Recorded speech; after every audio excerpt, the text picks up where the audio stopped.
بسم اللہ الرحمن الرحیم۔ مفتی صاحب، برکت کیا چیز ہے؟ برکت کی کیا تعریف ہے؟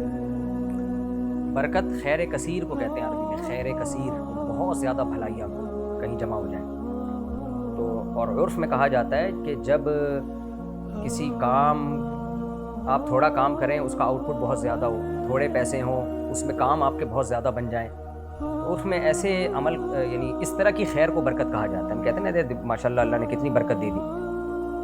تھوڑا کھانا ہوتا ہے، بعض دفعہ سب لوگ پیٹ بھر کے کھا لیتے ہیں، اور بعض دفعہ بہت زیادہ کھانا ہوتا ہے، پیٹ نہیں بھرتا لوگوں کا، اس سے ختم ہو جاتا ہے۔ تو یہ اللہ کی طرف سے ہوتی ہے۔ یہ یعنی ہو سکتا ہے سائنس تو اس کو تسلیم نہ کرے کہ سائنس تو اسباب کی دنیا کا نام ہے، لیکن یہ برکت کا مطلب ہوتا ہے اللہ اپنے ارادے سے بعض دفعہ کسی چیز میں دیکھنے میں آپ کو لگتا ہے کہ یہ اس سے اتنا ہو سکتا ہے، لیکن اس سے بہت زیادہ ہو جاتا ہے۔ اس لیے علماء کہتے ہیں البرکۃ من اللہ، برکت اللہ کی طرف سے ہوتی ہے، اللہ کا ایک امر ہے، اور اللہ کا امر کسی سائنٹیفک لاجک کا محتاج نہیں ہوتا۔ دو طرح کی چیزیں ہوتی ہیں اس کائنات میں، ایک ہے خلق، اللہ نے جو چیزوں کو تخلیق کیا، بنایا، الا لہ الخلق والامر، قرآن کہتا ہے نا اللہ کے لیے تخلیق بھی ہے اور امر بھی ہے۔ جو تخلیقی چیزیں ہوتی ہیں وہ اسباب کے ساتھ اللہ تعالیٰ ان کو جوڑ کے رکھتا ہے۔ جیسے موومنٹ ہوتی ہے کسی چیز میں، جب کوئی موور ہو، اس کو چینج کرنے والی کوئی فورس ہو، یہ جو فزکس کے لا ہیں سارے، آپ کوئی بھی چیز اوپر پھینکیں گے گریوٹی کی وجہ سے اس نے نیچے ہی آنا ہے۔ اور امر یہ ہوتا ہے کہ اللہ بعض دفعہ اپنے ارادے سے کچھ بھی کر لیتا ہے، وہ کچھ کرنے کے لیے کسی سبب کا محتاج نہیں ہے۔ جیسے اللہ نے قرآن میں فرمایا قل الروح من امر ربی، روح جو ہے اللہ کا امر ہے۔ دیکھیں یہ روح کیا ہے؟ زندگی۔ سائنس اس کو سمجھنے سے عاجز ہے کہ یہ حیات کیا ہوتی ہے، بھائی زندگی کیا ہوتی ہے؟ بس ہے، یہ باڈی سے نکل جاتی ہے تو وہی باڈی، وہی دل، وہی گردے، وہی سب کچھ بے جان پڑا ہوا ہے، کوئی اس میں شعور ہی نہیں ہے۔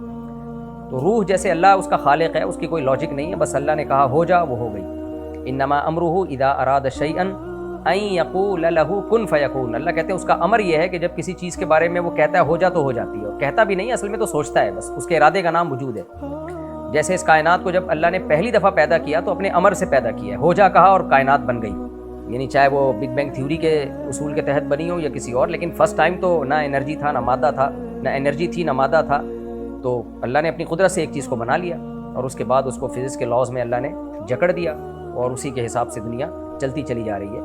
تو یہاں بھی ایسے ہی ہے کہ برکت آپ اس کو سائنسی دنیا میں تو ایکسپلین نہیں کر سکتے، بھئی 4 روپے کا مطلب تو 4 روپے، لیکن برکت اللہ کی طرف سے ہوتی ہے۔ وہ 4 روپے میں آپ کے وہ کام ہو جائیں گے جو ایک آدمی کے 4 لاکھ میں نہیں ہو رہے ہوتے۔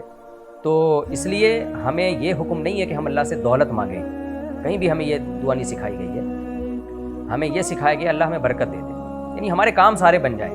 اب جن کی نظر میں پیسہ ہی مقصد حیات ہے، وہ تو کہتے ہیں اللہ ہمیں دولت دے دے، تو بھائی ہو سکتا ہے دولت ملے تمہیں اور بیماریاں تم پہ اتنی زیادہ آ جائیں کہ وہ دولت ساری بیماریوں میں خرچ ہو جائے، تمہارے خرچے ہی پورے نہ ہوں، یا دولت ملے دل تمہارا کنجوس ہو جائے اور تمہیں اتنی زیادہ بھی اتنی تھوڑی لگے۔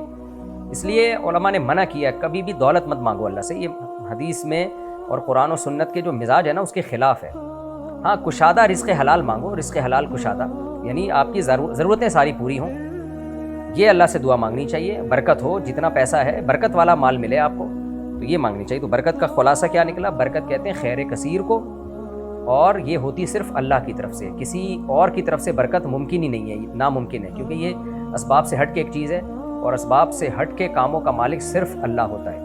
ہم جب کہتے ہیں نا فلاں بزرگ کی برکت سے یہ کام ہو گیا، تو اس میں اگر آپ کی نیت یہ ہے کہ برکت اللہ ہی کی طرف سے ہے، برکت تو اللہ کی طرف سے، لیکن اللہ کے نیک بندے نے ایک کام کیا تو اللہ کی مدد شامل حال ہو گئی، وہی کام کوئی دوسرا بندہ کرتا تو مدد شامل حال نہ ہوتی۔ اگر یہ نیت ہے تو پھر تو ٹھیک ہے، لیکن اگر آپ کی نیت یہ ہے کہ بزرگ ہی بابرکت ہیں، یعنی ان کے ہاتھ میں وہ برکتوں کے مالک ہیں، وہ اپنے ارادے سے برکت پیدا کر دیتے ہیں، تو پھر یہ شرکیہ نظریہ ہوگا۔